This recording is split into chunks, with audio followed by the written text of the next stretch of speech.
I believe we're back. We are back. We are back.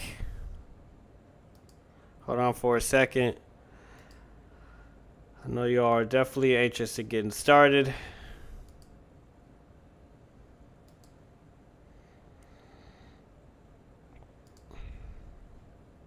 Okay. All right. We're finally back. I finally got it up and running. Let's bring that down a little bit. All right. All right. All right. So we are doing this week's episode of Kaggle competition. Sorry for the delay. We're going to go ahead and jump right into it because it's already late. All right. Let's go ahead and get started.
Can y'all hear me?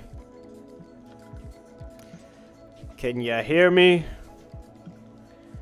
Engineers? Can y'all hear me? Gotcha. All right, cool. So we can hear each other. Great. Okay.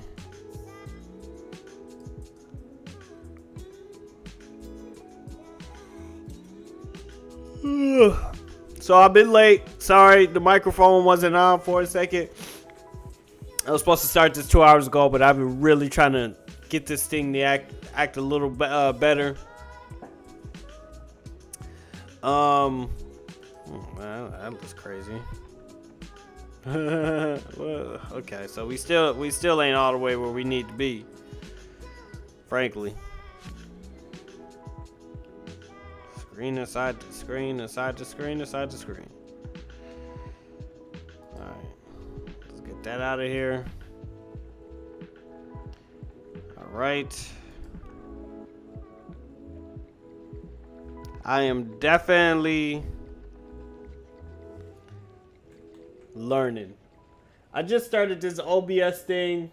I already said it, but it's actually not that hard to learn. I'm just so used to Streamlabs that it took me a little second to go ahead and get this one started. All right, so engineering fam, we are back at it again. Doing another Kaggle live competition. It has been a journey. Last time when we left off, I haven't even started this whole module up. But last off, we had left off. We were trying different ways of imputation, and we tried a couple of different ways.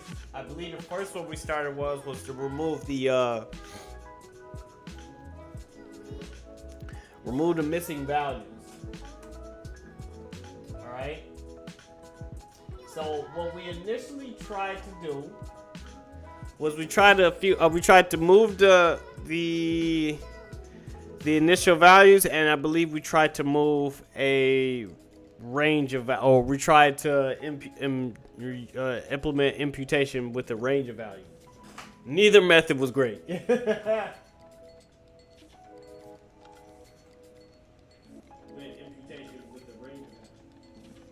method was great.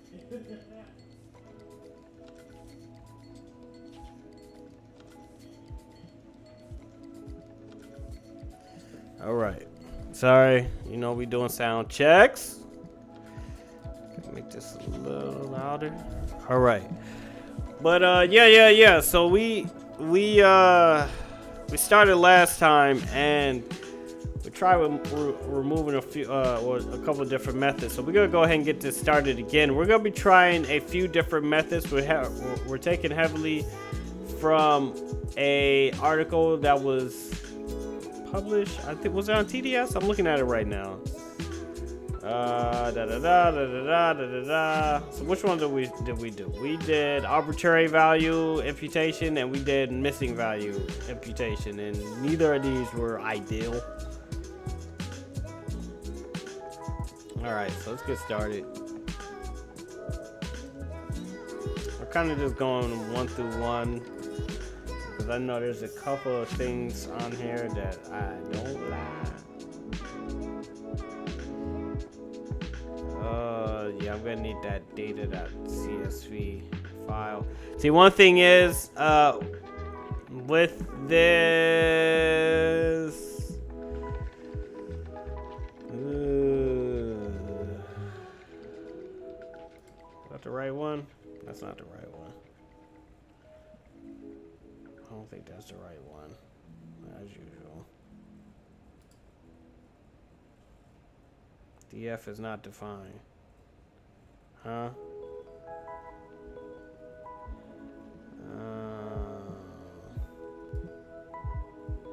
I need data.csv.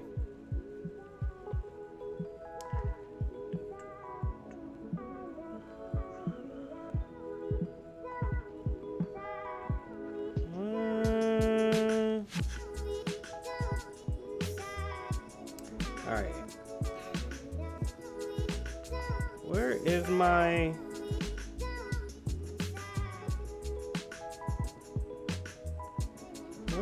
mounted drive? You know what I've been doing? That's why, because I've just been old.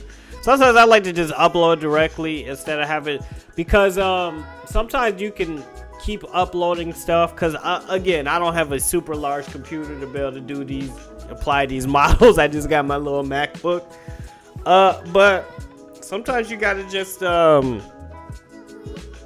you need to just upload it over, because you don't want to have these big ultra large files. So I'm gonna just upload it really quick. Some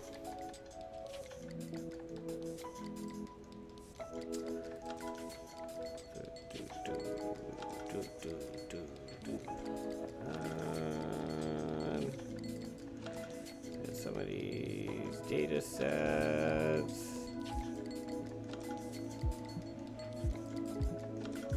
So I need data and sample.csv.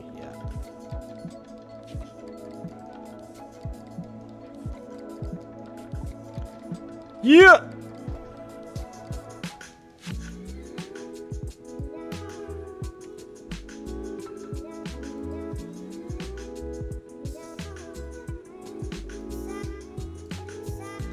I can also change that to just being content.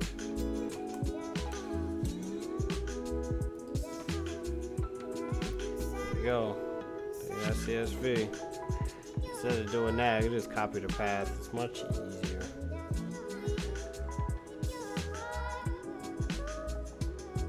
I'm just setting up my data frames right now because it's clearly changed. There it is. All right. Going through as usual. This is our matrix values for our missing numbers. You see this big set of empty space right here. It's all missing values.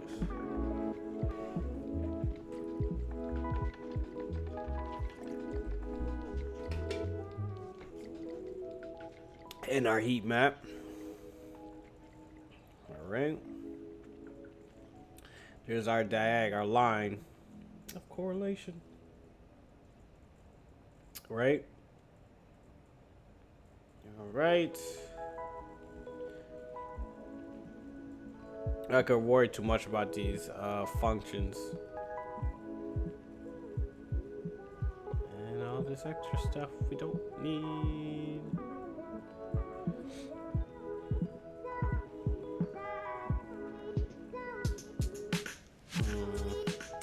I'm going through it, man.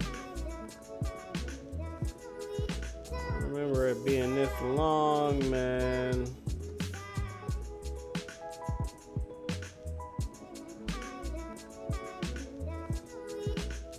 Right?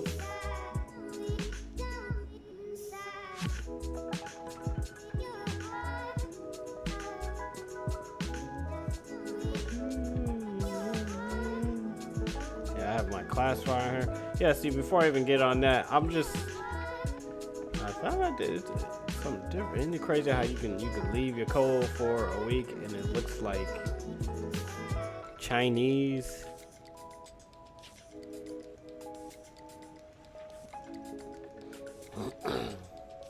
Hey, where's my imputation? I know we did a couple of them, didn't we? All right, hold on.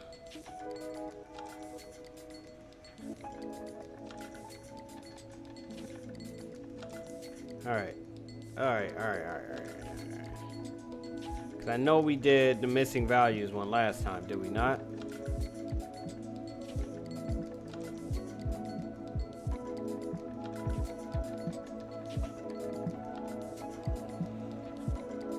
This not save. All right, really quick. I'm gonna just do this really quick though, because I don't know why my imputation values ain't where they need to be, but we gonna do this real quick because clearly something is wrong, and I need to go back and clean up this whole damn thing.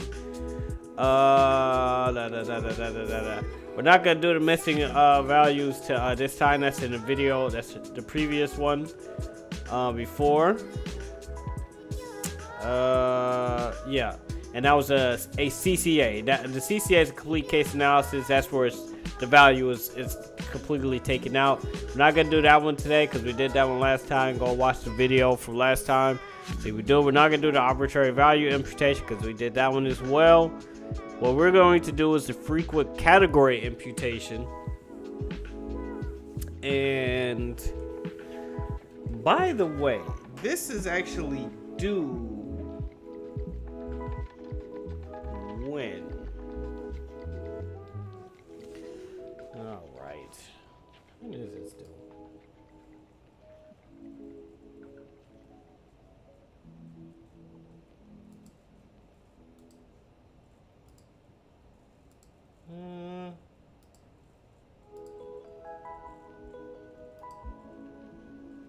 I think it's due it like on the 30th or something. Or enough time.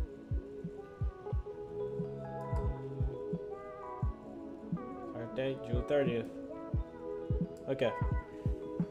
What I'm gonna do is this week I want to just submit one submission, and anything after that will be any subsequent submissions as well. But I want to submit one submission before the 30th, and then come back and do maybe one or two more, as many as I can really before the actual due date. I think you have a limit of maybe 1 or 2 submissions per day or something. We haven't done any, so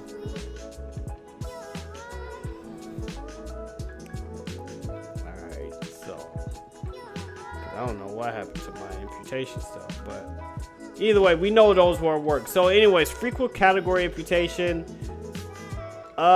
is basically, it replaces the missing value with the highest frequency, or in simple words, one that appears most. Replace the value with the mode of that column, which is the variable that appears the most.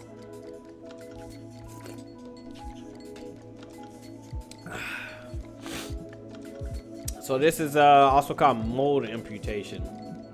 All right, there's some advantages and disadvantages, but we're gonna just jump in head into it. Also, this is also used with missing at random, and the data missing data is not more than 5 to 6% of the data set.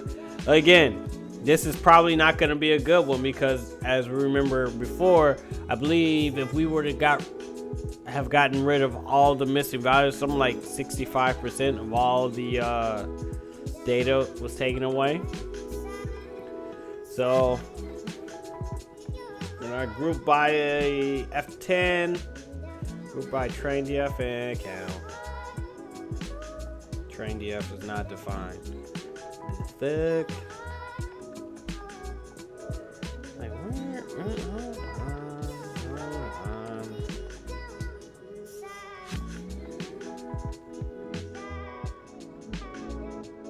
I don't need this. Start getting rid of some stuff. All right, here's our imputer. Yeah, okay, yeah, because I know I wasn't going crazy. It is not defined. Is that the mean one? Oh, that's the one that never wanted to work with me.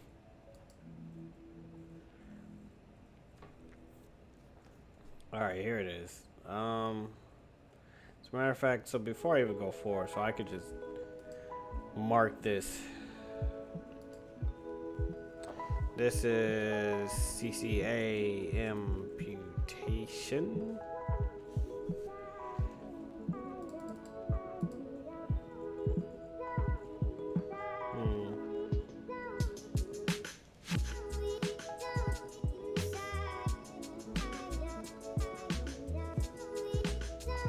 All right, so that's the CCA right here. It's not data.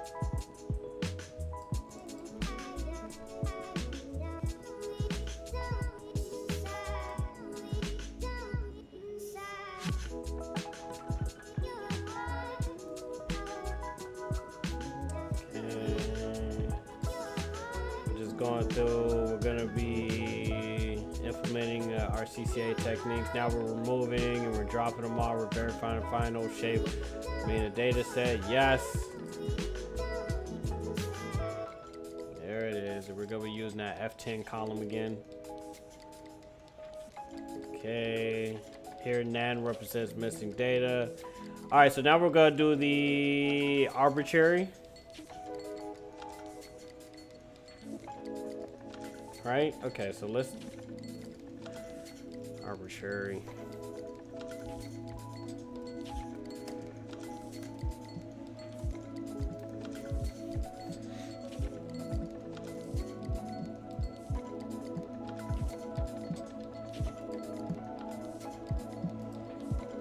All right, so now we're at our arbitrary imputation. Interesting. So, as I said before, arbitrary, it imputes this particular column, this gender column with missing. It just says missing. Not literally, but you know what I mean. And yep. So arbitrary impute dot unique values. Unique values dot sum.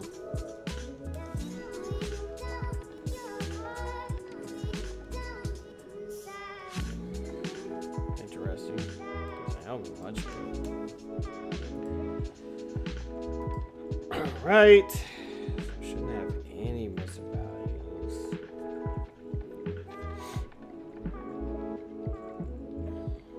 Alright, so that's the arbitrary imputation.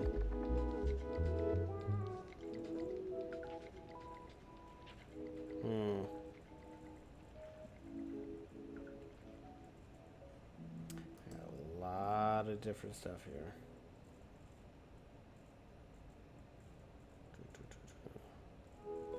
Oh, this stuff. I'm gonna clean up a lot of this stuff. Cause remember, that's the classifier. I had to go. I haven't even started touching the classifier yet. I don't even want to touch like the actual modeling of it yet.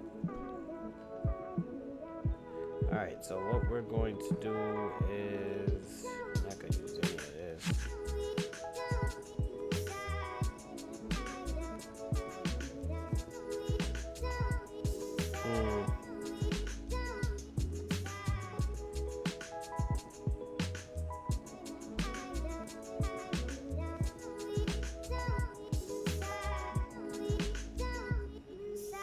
All this PCA stuff I really do not need. Truth be told. Let's go back up to the arbitrary imputation. Either way, now we're gonna do the frequent category imputation. Was also was it the mode? It was the mode imputation.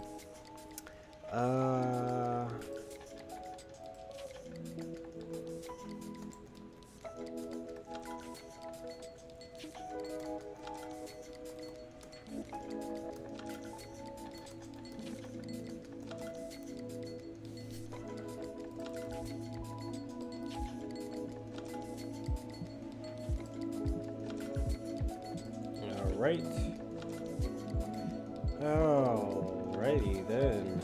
I don't think this one gonna be a good one either. Let's see. Yeah, because it's only when you have a small.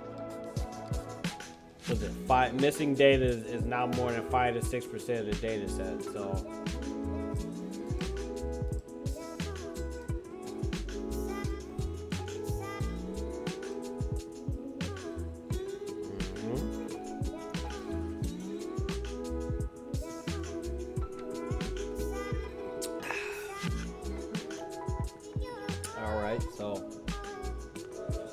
I guess in this row, minus 3.874920 appears once, all the way down to 3.871386 appears once. So many.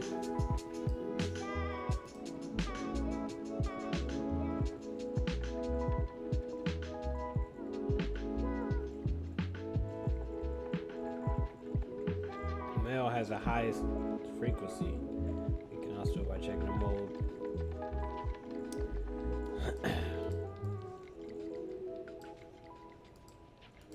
Which one?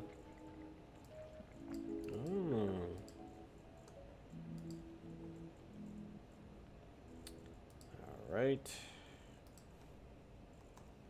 Now we're gonna check the mode of that. Minus 5. Okay. All the way down to 0.22, 0.098, 0.189, 0.92, 0.751. Okie dokie. Now we're actually gonna use the imputer. Don't do that. Again, this isn't gonna be like great, but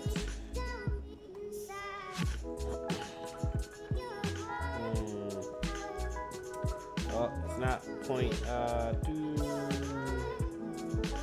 get the number 1, which is the highest. The highest is. All right, so we want to take our top value. And our top value is going to be, because remember, we're getting the most frequently appearing variable, excuse me. And that is, the number 1 spot is minus 0.75972. That's what it is. Then we're going to implement the imputation and find the unique values within that one, within this first row. Okay. And again, it's still not great. Like these methods are not great, but they they're necessary to see why imputation can be a little bit tricky, because you don't really know what value you're losing from relying on a single, like the highest frequency in this one, for example. So it's like, it'll work, but it won't give you your best results. But if you look, 175. Yeah, those are unique values. Again, I know it doesn't mean that much right now, but once I start running through the models, it'll start making a little more sense. All right, so the next one we have is the statistical values imputation. This is done using statistical values like mean, median. However, none of these guarantees unbiased data, especially if there are many missing values, and there are. Mean is most useful when the original data is not skewed, while the median is more robust, not sensitive to outliers, and thus used when data is skewed. It is in a normally distributed data. Normally distributed data, one can get all the values that are within 2 standard deviations from the mean.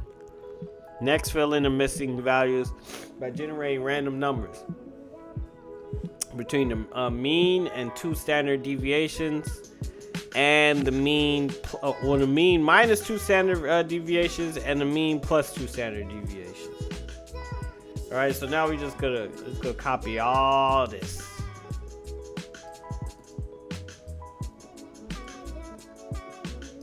This is statistical, yes.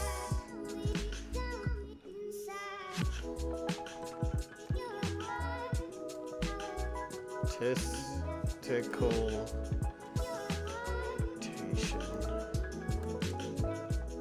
using the mean.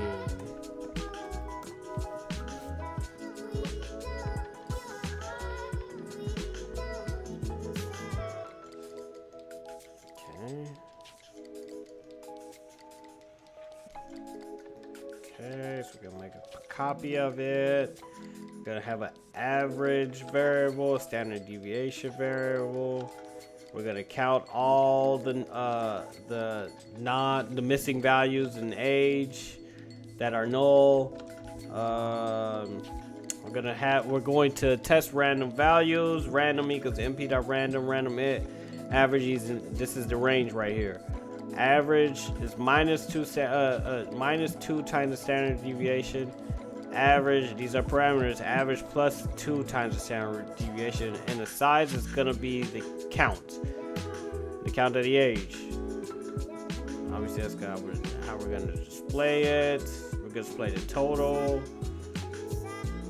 RP is none. XDF equals random, and so it's gonna be before and then after. Right? Okay. So once they got it removed, now we're at 0.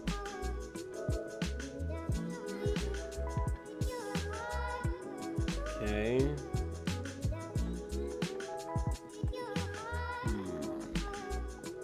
Based on existing data, because we're getting into linear regression right now. I'm like, yes, okay.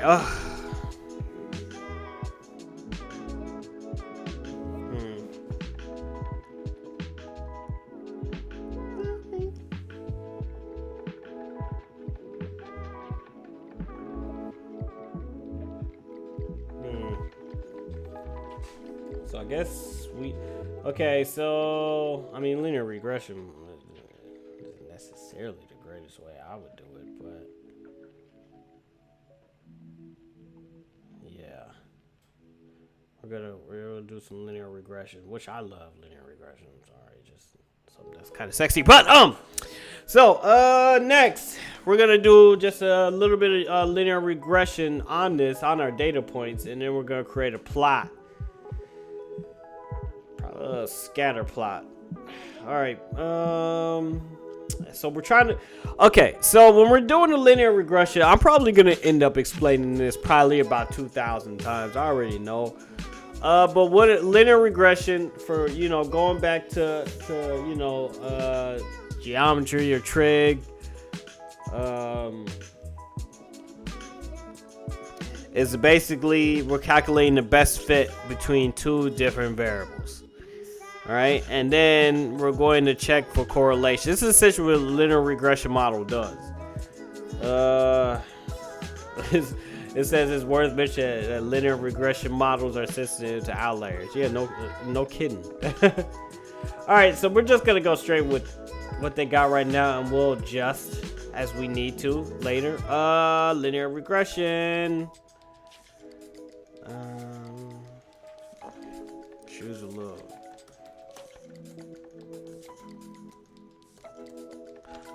For variable fit. Again, still haven't used any coding really. Any linear regression, which we're about to use right now, but all right. So obviously F14, 414, 56.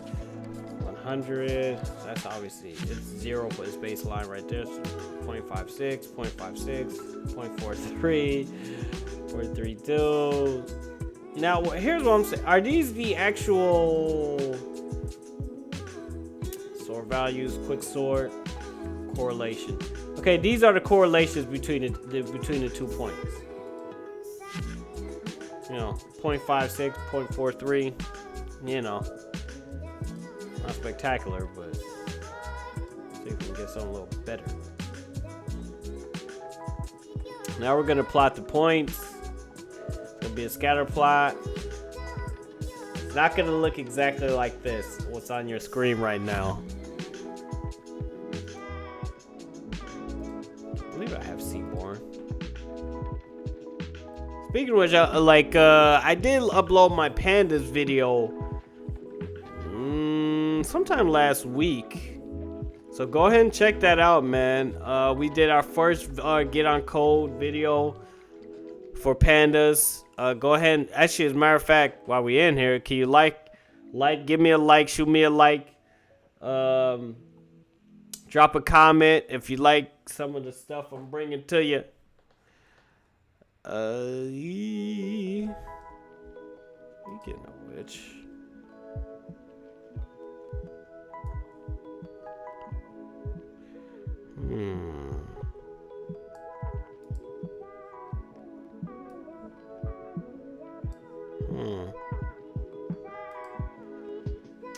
Okay.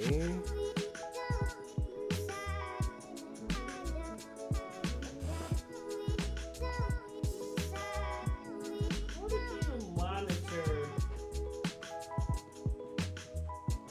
Yeah, whatever. It doesn't.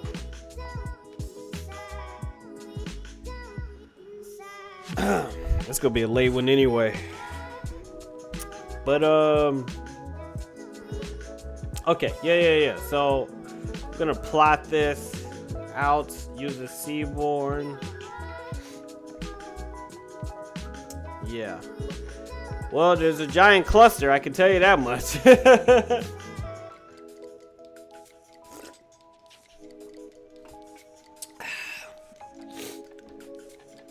Okay, so female 48, female 411.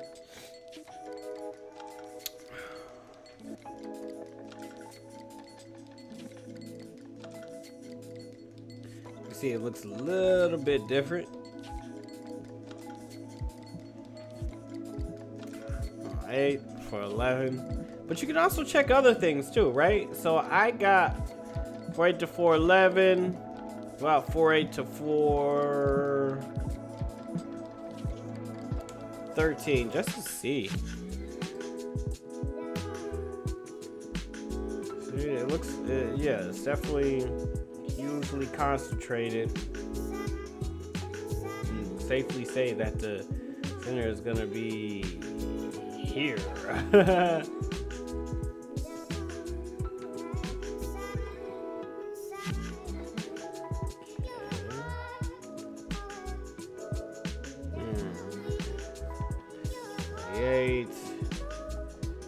see that, okay, so it's like 50, it's 0.43 between 4.8 and 4.13. Oh no, it's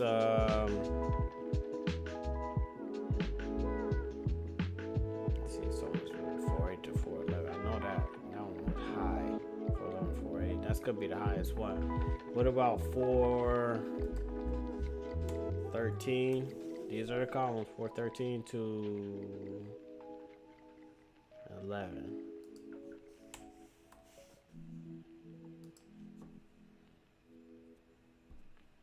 Yeah. Guess we need to. You see the clusters? It's heavily clustered in this between probably 0 and 0. That is the center right there. So, yeah.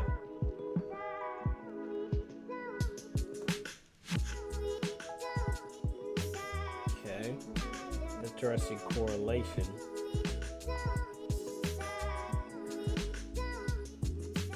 Alright, so now we're gonna get to some of them to see how many. I believe this is how many data points are in this particular column or this label.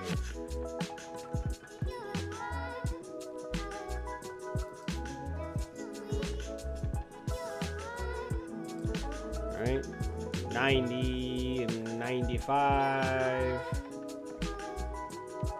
You could say 13.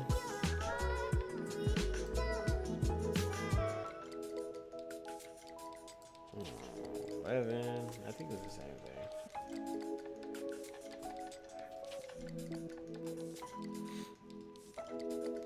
It's interesting. It still does not tell me that much. Yeah. All right. There's a positive correlation though, so that's always good.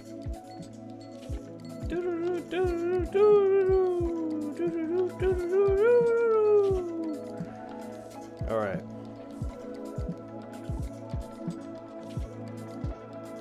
Yeah. All right. So the next one is iterative imputation. It's an interesting one. Refers to a process where features modeled as a function of other features, e.g., a regression problem where missing values are predicted. Each feature is imputed sequentially, one after the other, allowing prior imputed values to be used as part of a model and predicting subsequent features. It is iterative because this process is repeated multiple times, allowing ever improved estimates of missing values to be calculated as missing values across all features are estimated. This approach may be generally referred to as conditional specification or multivariate imputation by chain equations. That's a lot to take in.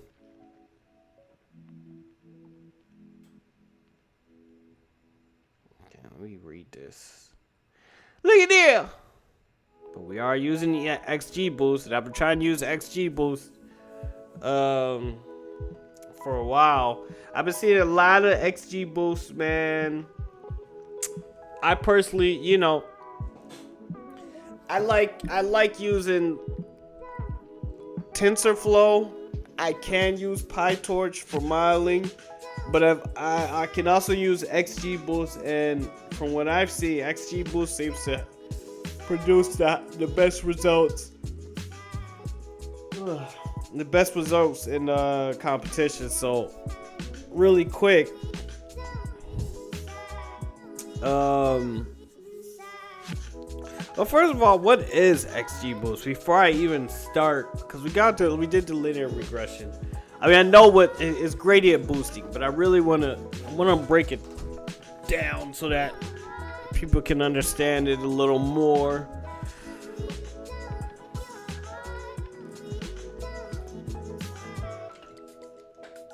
Ah, okay.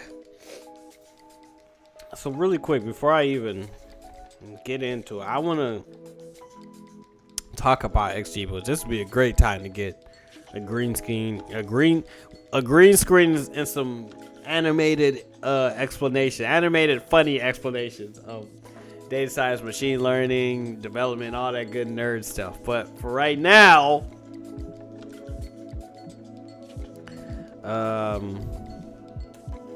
just gotta do a quick little Google search real quick. Okay, so, well, XGBoost stands for Extreme Gradient Boosting. It is a scalable, distributed, gradient boosted decision tree machine learning library. Okay. Yeah. So what is XGBoost used for? Okay. It provides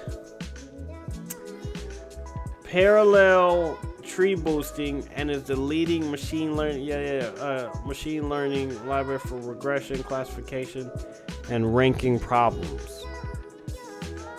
I guess the first thing you should learn about is gradient boosting, right?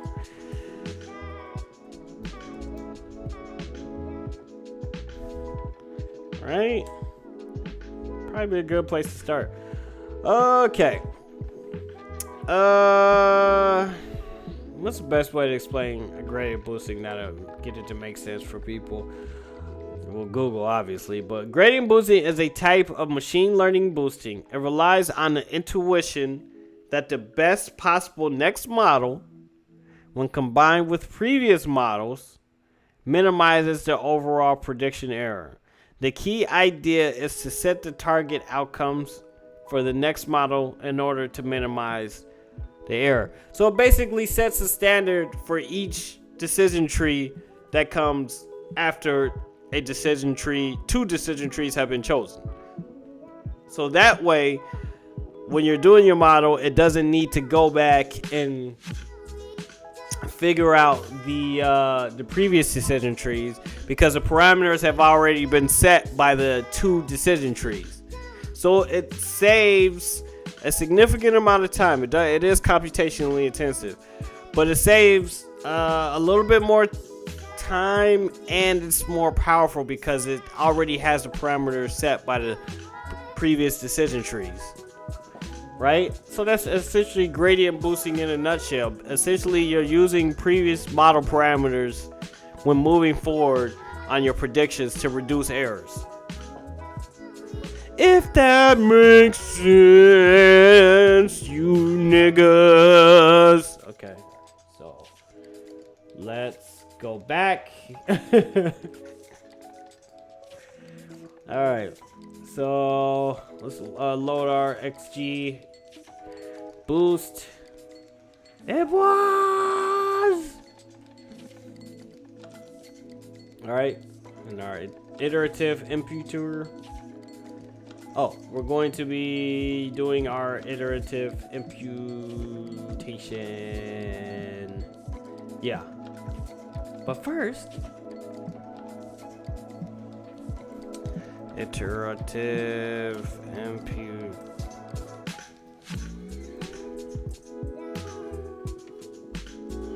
Go.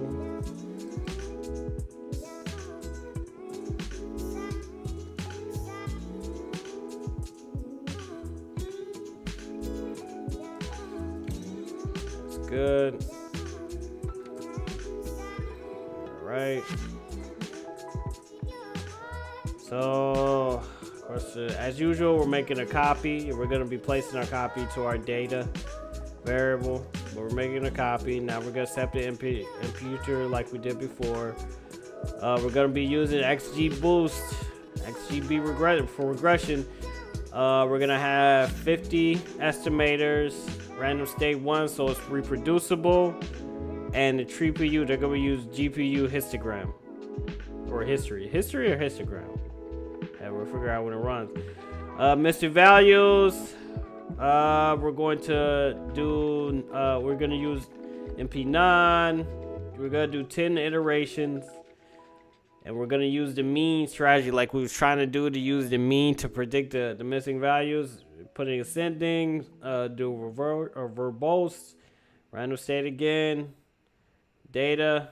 We're only gonna take that first column, then we're gonna fit it to actual data.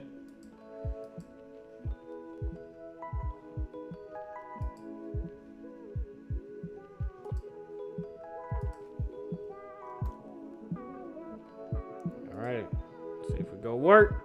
Of course not.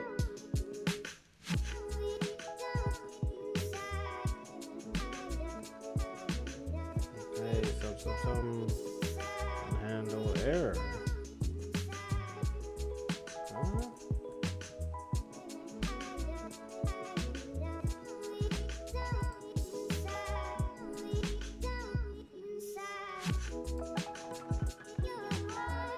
Expect to end it.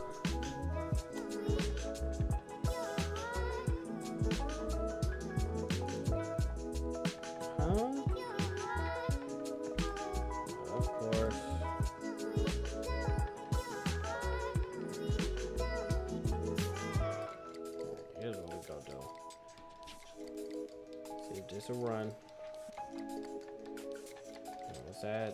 This right here. Let's see why this doesn't do what it's supposed to do.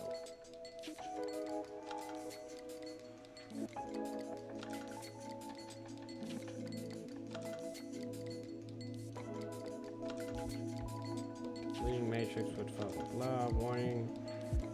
First object. Linear is now deprecated in favor of squared error. XG boost. Error. CPU boost. Workspace. Source tree updated GPU. Exception. GPU history. Failure. Unhandled. CUDA error. Something's wrong with the stack trace. Of course, it doesn't work.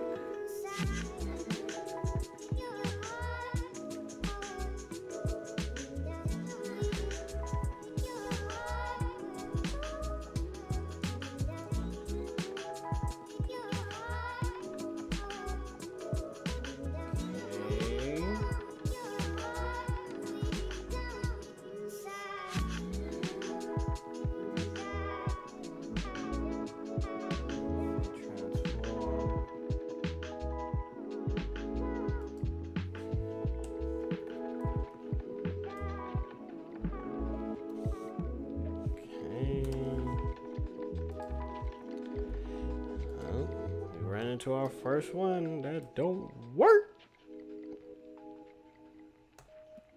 Work that.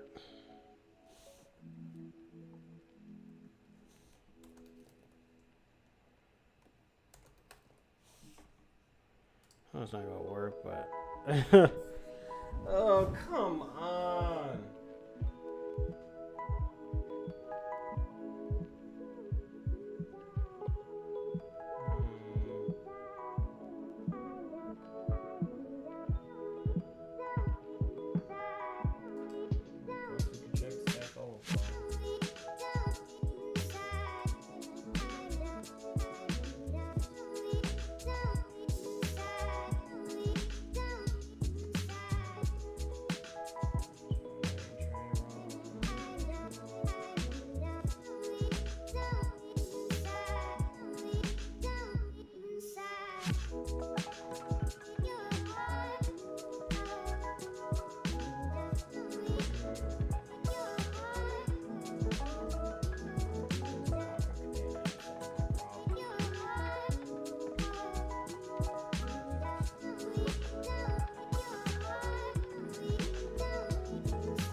Oh, I love Stack Overflow. I love it!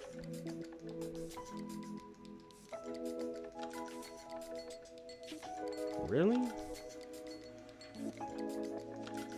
I don't think this Docker file. I shouldn't need a Docker file in Colab at all.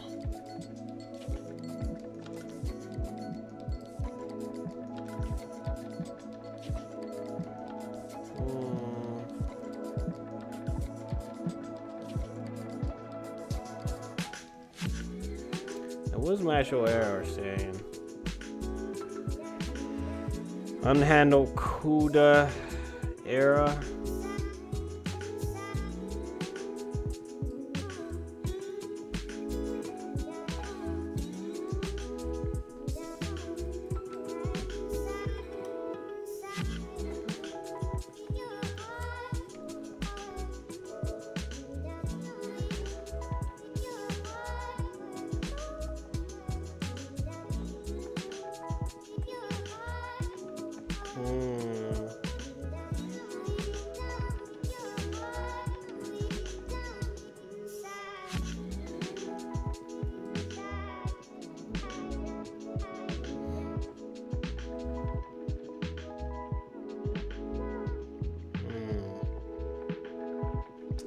No, I have not found a way to resolve this, baby.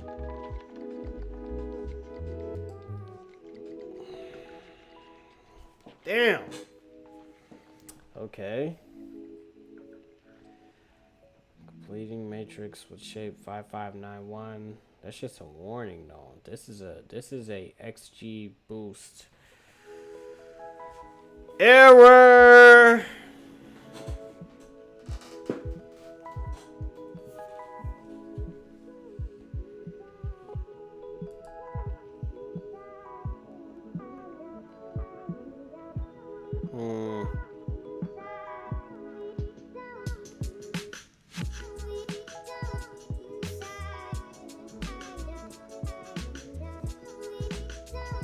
Got a lot of errors.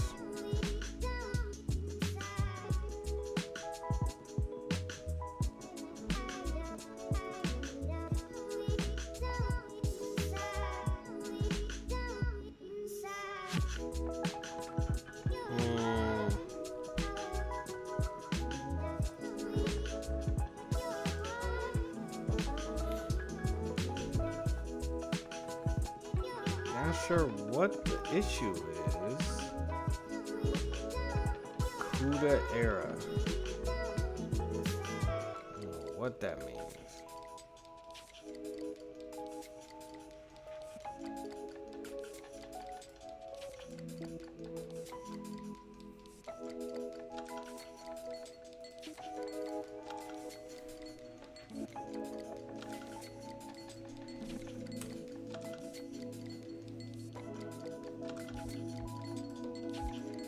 Apparently this is a known error. Call to CUDA function fail. I don't think mine was a call to CUDA function. It's just unhandled CUDA error.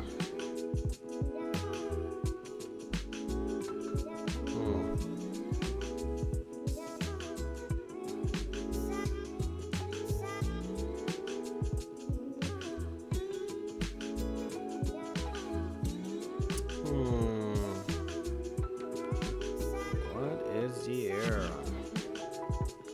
Blah blah blah. I didn't even get. See, they use it. I'm not even using like any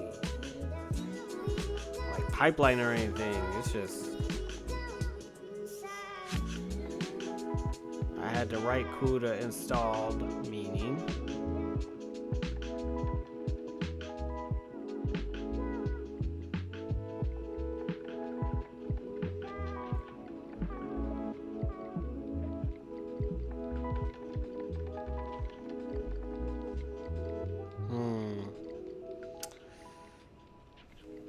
I had the right CUDA installed. Hold on, let's see. Can I see my actual CUDA installation? That might help.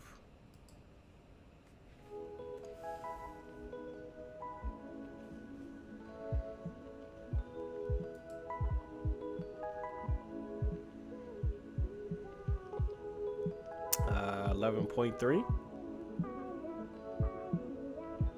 This is saying exception in GPU history, SCCL failure, unhandled CUDA error. Didn't say that the CUDA wasn't found.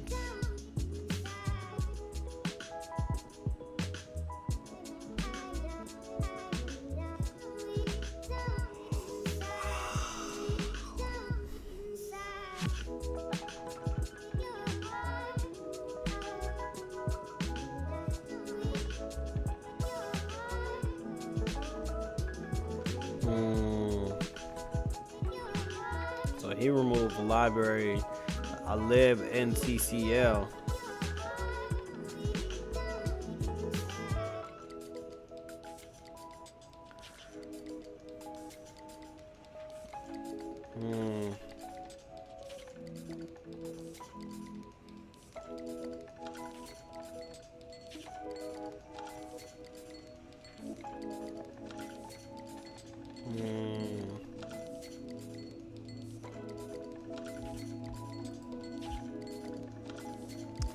Mine is saying unhandled CUDA error. CUDA is, I guess it's some library or something. Update one iteration.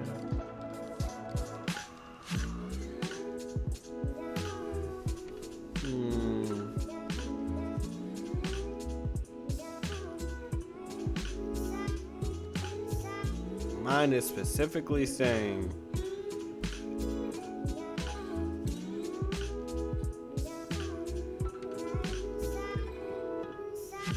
exception and GPU hist. Because I don't want to start removing libraries. That's definitely not what I want to be doing.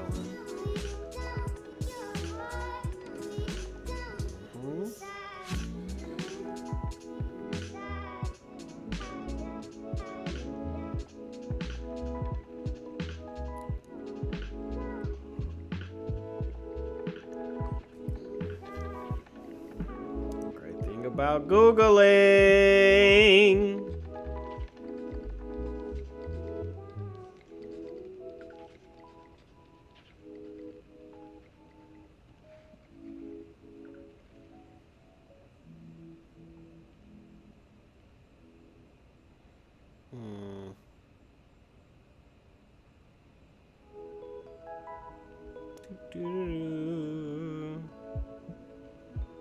XP Rooster, correct. Standards, XP Rooster.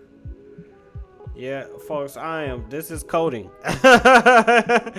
This is coding. You're reading a lot of stuff, trying to see if someone's came across this issue before. And they do a lot of Spark stuff.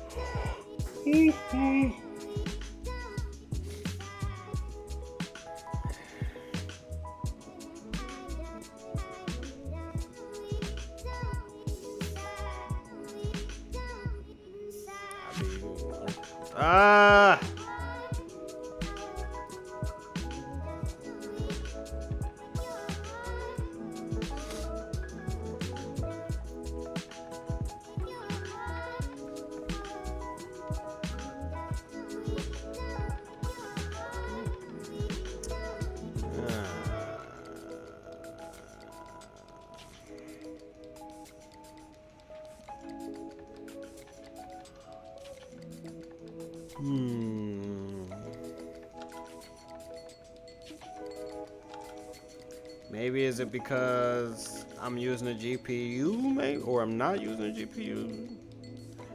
Maybe. Really? I know I can.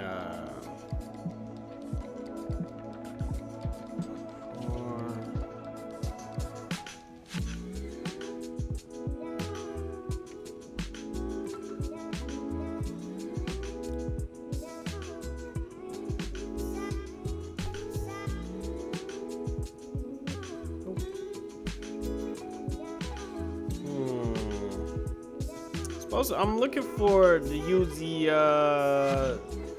is it the TPUs?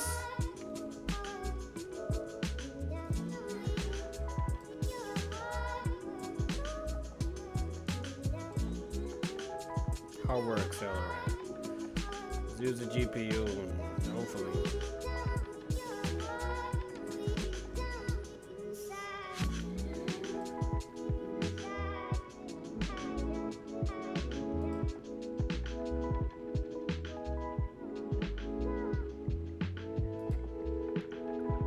Oh man, I gotta run everything again. How long have I been on here? It's been an hour. It has been an hour. Okay. So this is what we do. I know all this stuff works except this. Ooh. Man, I'm getting tired, ladies and gentlemen. Ladies and gentlemen.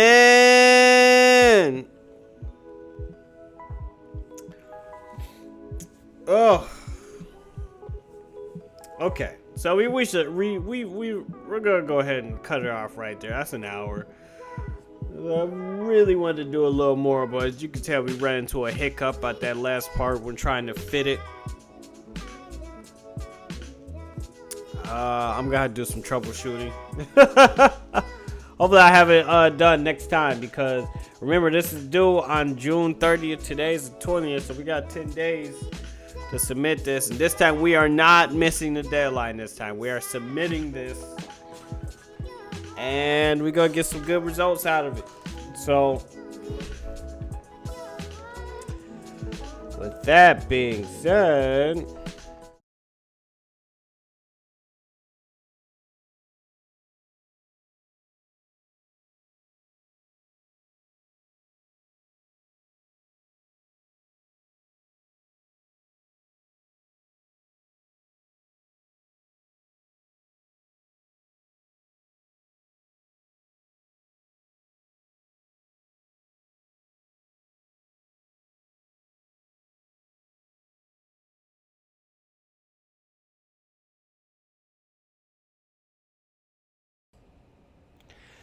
okay. Hello. That's it. That is it for this episode of my Kaggle Live. Please go ahead and drop a like, share. We're going to be adding more and more. As you can see, we got a little bit of improvement in the overlay. So, thanks again. That's it.